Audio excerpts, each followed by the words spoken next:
E aí, pessoal, como vocês estão? Para quem não me conhece, eu sou a Lê e o Will. Estou aqui atrás hoje Mais novamente. uma vez, o Will está atrás das câmeras e eu vim aqui falar com vocês. Como eu disse no último vídeo que nós falamos sobre, eu conversei com vocês, contei minha experiência da minha primeira viagem sozinha e eu disse que eu iria voltar depois para falar sobre roteiros, lugares que eu visitei e estamos aqui hoje para falar sobre roteiros. Vou falar sobre o meu roteiro para Santiago do Chile e para Mendoza, na Argentina. Vamos lá. Roda a vinheta, meu bem. Bora!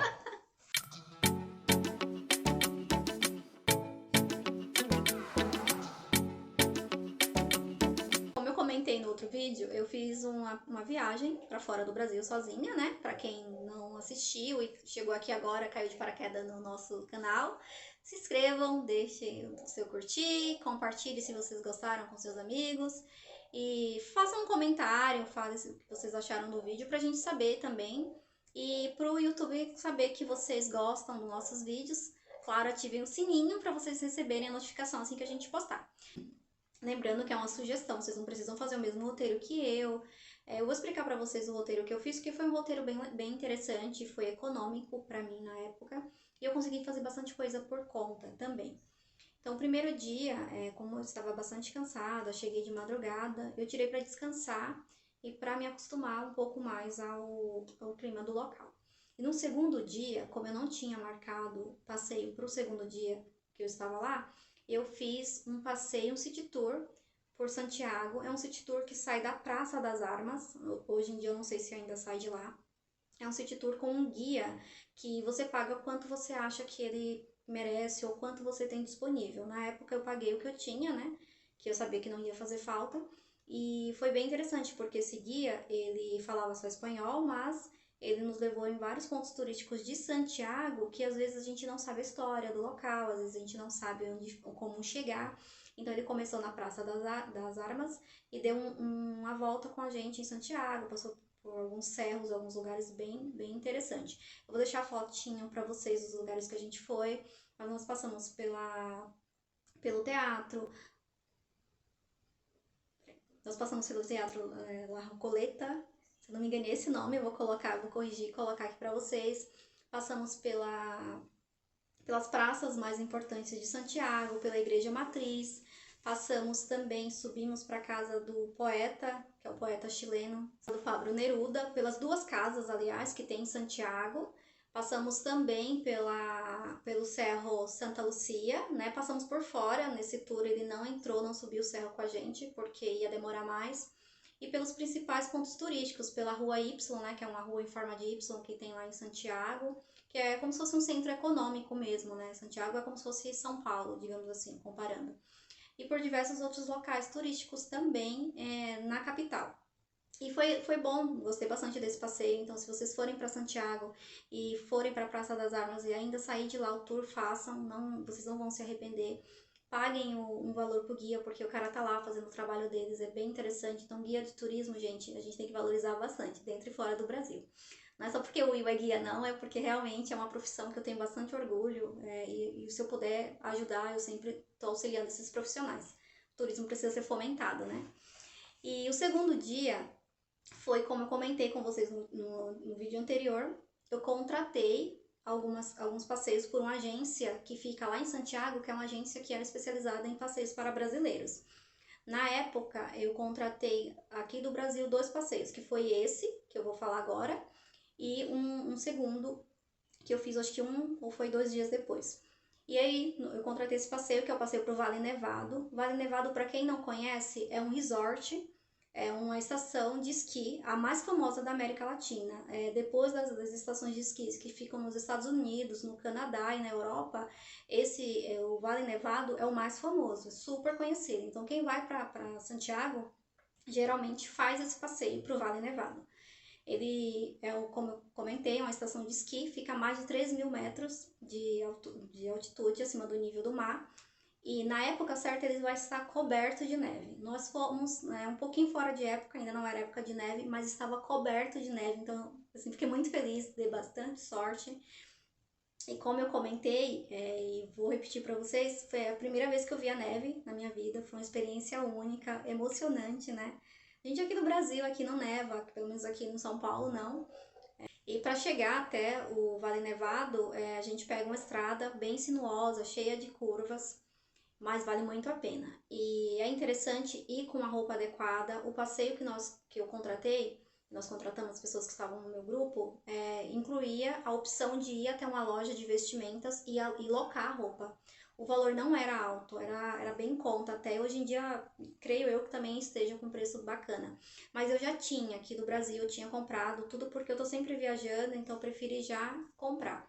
Então eu tinha calça, bota, eu usei a bota de trilha, né, que é aquela bota de trilha bem reforçada, e a primeira pele, a segunda pele e a corta-vento com um casaco de neve por cima, que eu tenho ele guardado até hoje. É enorme, com um baita espaço no guarda-roupa, mas foi uma economia muito grande. Porque toda vez que você vai nesse lugar, você vai ter que alugar esse tipo de vestimenta. Então, gente, tem que alugar, tem que comprar, porque é bem frio mesmo. Mas foi maravilhoso, assim, a minha experiência. A minha terceira opção de passeio que eu vou sugerir para vocês, que eu fiz, quando nós fizemos o City Tour, eu pesquisei alguns lugares e eu vi que também tinha, Santiago é cheio de cerros, né? E um dos cerros era o Cerro São Cristóbal. E para acessar esse cerro, era através de uma funicular. E eu nunca tinha andado de funicular. Eu falei, vou juntar o útil ao agradável. E eu fui sozinha. Eu pesquisei e vi como que fazia, como que eu fiz esse passeio. Como eu estava hospedada no centro de Santiago, eu fui de metrô. Santiago tem uma linha de metrô, várias linhas de metrôs na verdade, assim como São Paulo, não tão grande, tão extensa, mas é bem estruturada. Transporte de ônibus, táxi e de metrô em Santiago é bem estruturado.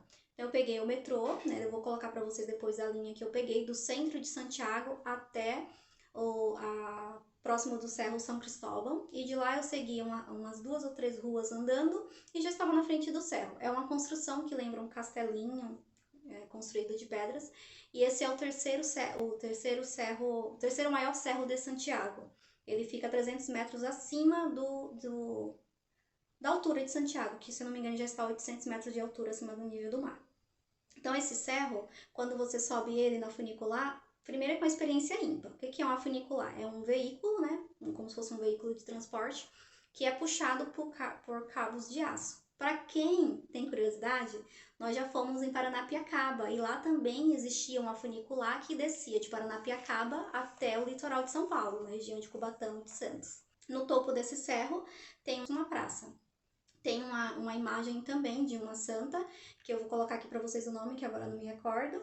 E uma igreja também, e uma pequena via sacra, com várias cruzes, né, representando todo o processo sacro de Cristo para sua crucificação. Então, Santiago, como vários outros países da América Latina, para quem não sabe, são países com bastante construções católicas, né, cristã católica, igrejas.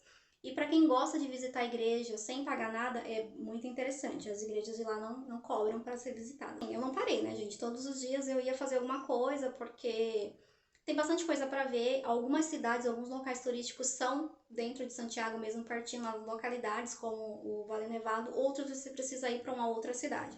No dia seguinte, eu decidi contratar um passeio com uma outra empresa, não foi com essa mesma que eu contratei no Brasil, só que essa eu contratei lá em Santiago mesmo, porque eu conheci um rapaz que ele era aqui do Brasil e ele trabalhava em Santiago como guia, e aí conversou, explicou bastante coisa pra gente, eu achei bem interessante. Aí eu falei assim, como ele me ajudou, né, me ajudou a encontrar um estabelecimento para eu comprar um cadeado que eu tava precisando, eu resolvi contratar um serviço da empresa que ele trabalhava, né? E na época foi para Vina del Mar e Valparaíso. Para quem não sabe, são cidades litorâneas do Chile. Aí eu contratei esse passeio para Vina del Mar e Valparaíso, e esse passeio incluía também passar em uma vinícola. Nós passamos numa vinícola de vinhos orgânicos, que se chamava Vinha Emiliana. Aí lá eu vi pela primeira vez as ilhamas, que são muito fofinhas. Nessa região você encontra o relógio de flores, que é tão famoso, as pessoas tiram várias fotos, inclusive vou deixar uma fotinha aqui para vocês. É na região também onde fica o Museu da Marinha Chilena. O Farol, né, que é um farol bem conhecido, também fica naquela mesma região. E a região de Vina del Mar e Valparaíso é onde fica aquelas casinhas coloridas que para você subir para os bairros precisa também utilizar funicular. Nesse caso, o passeio não teríamos tempo e não dava para fazer essa parada para ter essa experiência. Também tive a oportunidade de passear pela costa, um momento livre que nós tivemos no passeio, e nós vimos os leões marinhos que ficam lá deitados, tomando sol. Sem falar que o Oceano Pacífico, a água é extremamente gelada, dizem que o máximo que chega é 15, 14 graus a temperatura da água no verão. Mas é bem interessante, porque aqui a gente tá com o Oceano Atlântico banhado por esse mar quente, e lá é tudo bem frio. Mas são cidades muito bonitas, vale muito a pena fazer esse passeio para Vina del Mar e Valparaíso. O meu conselho é, façam e fiquem um dia em cada cidade. Eu fiz o passeio em um dia para as duas cidades, de verdade não vi muita coisa. Foi um passeio por agência, gostei bastante, mas a gente fica muito engessado no que eles têm para oferecer, então a gente não consegue visitar tudo. Então, se puderem, fiquem um dia em Vina del Mar, um dia em Valparaíso, conheçam a região e depois voltem para Santiago ou sigam viagem para onde vocês forem. Mas não façam o que eu fiz de fazer as duas cidades em um único dia, porque você não vai ver quase nada. Vai ser tudo muito rápido, tudo com meia hora aqui, 20 minutos ali, e você acaba não aproveitando tanto a cultura daquele lugar. E tem muita coisa bonita na região. O último passeio contratado, e que foi o segundo passeio que eu contratei com a agência que eu comentei com vocês, que eu fiquei sabendo, conheci ela aqui no Brasil ainda antes de viajar, foi para Cajón del Maipo. E esse, gente, de verdade, foi o lugar mais bonito que eu já vi na minha vida. Eu sei que eu vou ver lugares mais bonitos, com certeza, mas Cajón del Maipo me marcou muito, né? Eu vou deixar fotos aqui para vocês, aqui também, sei lá, em todos os lugares, para vocês verem. Cajón del Maipo é uma região que tem como se fosse uma represa, né? A água fica represada do derretimento das geleiras, dos glaciares. A água azul é um tom de azul muito lindo e em volta várias montanhas cobertas de neve. Quando eu fui, não estava 100% coberto de neve, então tava aquele pouquinho de neve e o resto de montanha. Parece um bolo com açúcar em cima, a coisa mais linda do mundo. E foi no dia do meu aniversário, então para mim foi meu presente, né? E aí esse passeio que eu fiz incluía degustações de vinho, uns lanchinhos e um brinde, né, pro aniversariante. No meu caso, eu ganhei uma garrafa de vinho, que eu adorei. E é um lugar lindo, gente, mágico. Cajón del Maipo, em Balsa Yeso, tem algumas lacunas de águas quentes, águas termais. Só que a gente não conseguiu fazer o passeio das águas termais porque tinha tido um período de chuva muito forte na região e a gente não ia conseguir ter acesso, né? Era uma van com tração para conseguir chegar lá. Então a gente não ia conseguir ter acesso ao local. Mas o lugar é lindo, então se vocês forem para a região, tiveram a oportunidade de conhecer Cajón del Maipo, visitem, vocês não vão se arrepender, é lindo. Quando eu falo que foi um dos lugares que eu mais gostei, que eu achei mais bonito na minha vida, é porque aquele complexo de montanhas, ele passa uma energia, uma simplicidade que a gente acaba repensando a vida, né? Então ali eu vi o quanto eu sou pequena, o quanto eu sou um detalhezinho na natureza, o quanto aquilo é tão grande, tão magnífico, com bilhões de anos e vários povos passaram por ali. E a gente hoje tem a oportunidade de visitar porque existe conservação, existe consciência ambiental e espero que mantenha. E é um lugar muito bonito, eu gostei bastante. E aí, em Santiago, eu fiz alguns outros passeios, mas foi mais compra. Eu fui visitar a feira, não tirei foto, mas fui visitar a feira, comer algumas comidas típicas, que é uma coisa que eu gosto, e o também gosta, né, amor? Sim. A gente gosta bastante de, cidade, eu sempre gosto, a gente gosta de visitar feira, supermercado, andar pela cidade, sem ser para gravar, sem ser para tirar foto, para conhecer um pouco a cultura das pessoas. Segunda parte, eu vou falar sobre Mendoza. Quando eu fui para Mendoza, eu comentei no outro vídeo também, né? Para quem não assistiu, vou deixar o card aqui. Passei por diversas estradas, diversos caminhos, diversas paisagens, só que sem neve, na ida. E na volta, como eu comentei, tava todo o mesmo cenário que eu passei na ida, tava tudo coberto de neve. Então, assim, só a viagem de ida e de volta de Santiago para Mendoza, de Mendoza para Santiago, já valeu como um ponto turístico, porque a gente cruza as Cordilheiras dos Andes, que é um quê a mais, né, gente, na viagem de quem vai viajar pela América Latina. oportunidade de conhecer a Cordilheira dos Andes, eu acho que é uma das coisas que eu mais valorizo, que eu pude alcançar isso na minha vida, assim. Eu sou muito grata a Deus por isso, muito grata ao universo por ter conseguido realizar esse meu sonho de conhecer a Cordilheira dos Andes. E em Mendonça, eu queria conhecer, chegar perto, né, do maior pico das Américas, né, que é o Aconcagua, mas como foi um período que assim que eu cheguei, no dia seguinte caiu uma nevasca, estava tudo muito difícil, bloqueado, os passeios estavam difíceis de fechar e as agências, era fim de semana também, não tinha muitos turistas lá. O passeio que eu consegui fazer foi o passeio das vinícolas, como eu comentei, e gostei bastante, conheci bastante os vinhos, tem degustação, tudo incluso. O centro de Mendonça mesmo eu conheci no dia seguinte por conta, passei bastante, fui em alguns lugares, fui em algumas praças, tirei algumas fotos. Como eu comentei com vocês mais uma vez no vídeo anterior, eu não gravava na época, eu não tinha esse intuito de ter um canal no YouTube, eu não tinha esse intuito de gravar vídeos, eu não tinha essa desenvoltura, ainda não tenho muito, mas tinha um pouco de vergonha. Então, só tirava foto mesmo, só fui para passar minhas férias, para curtir, para fazer essa minha experiência.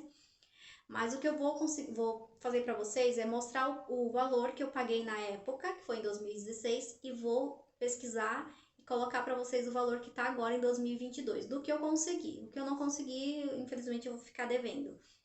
E é isso, gente. Esse foi meu roteiro.